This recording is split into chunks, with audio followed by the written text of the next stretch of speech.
Bonjour et bienvenue à tous dans ce deuxième épisode pour apprendre les bases en solfège. Si vous n'avez pas vu le premier, il ne vous coûte rien d'aller y jeter un petit coup d'œil, bien sûr, parce que avant de regarder celui-ci, je pense que c'est préférable.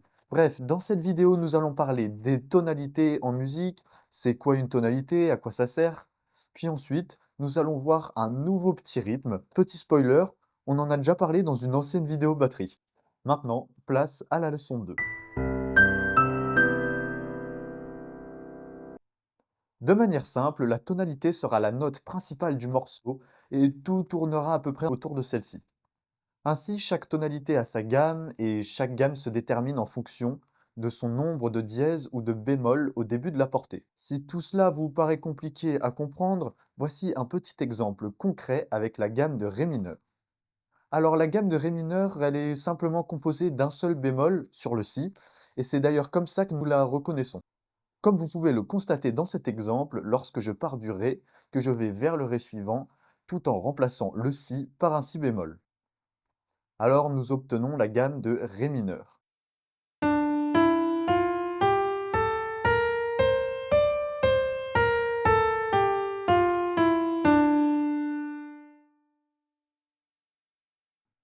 Au fait, chaque note a deux variantes, sa variante majeure, qui représente plus un univers joyeux, ainsi que sa variante mineure, qui représente quant à elle plutôt un univers triste. Ici, nous avons en contrepartie la gamme de Ré majeur, qui s'affiche et qui a quant à elle deux dièses en début de portée. Maintenant, je vais vous jouer des gammes mineures et des gammes majeures et ce sera à vous de deviner quel est son type.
Voici quelles étaient les gammes mineures et quelles étaient les gammes majeures. Bravo à vous si vous avez tout trouvé.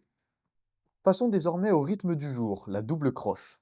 Alors, une double croche, c'est simplement une demi-croche, ce qui veut dire que nous pouvons en mettre 16 dans une mesure à 4 temps. Enfin, c'est logique, étant donné que nous pouvons mettre 8 croches dans une mesure à 4 temps également. Maintenant, voici des doubles croches jouées au métronome, puis des croches, puis des noires, puis des blanches, puis des rondes.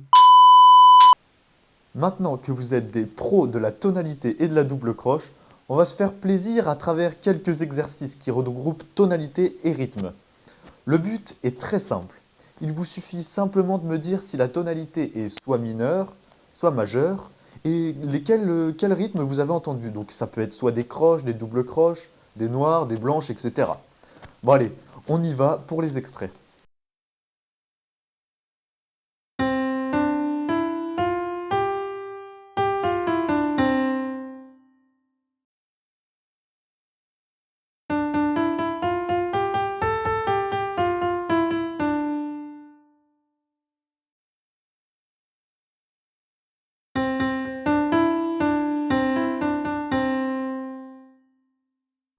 Dans le premier extrait, nous avons pu constater des croches et des doubles croches avec une tonalité majeure. Ensuite, dans le deuxième, nous voyons seulement des doubles croches sur une tonalité mineure cette fois-ci. Et pour le troisième, si vous avez trouvé, ça sera à vous de me le dire en commentaire.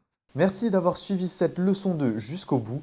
J'espère que vous avez compris un petit peu le principe justement des doubles croches et des tonalités. Si vous voulez une vidéo plus détaillée sur les tonalités qui pourrait vous expliquer par exemple comment connaître la note principale, savoir le nombre de dièses ou de bémols pour chaque tonalité, etc., dites-le moi en commentaire. Et n'hésitez pas, hein, je me ferai plaisir de la faire. Au fait, je vous ai mis quelques exos de rythme dans la description pour pas que vous vous ennuyiez en attendant la leçon 3. Pas besoin de me remercier, c'est cadeau. Sur ce, merci pour tout. Ciao!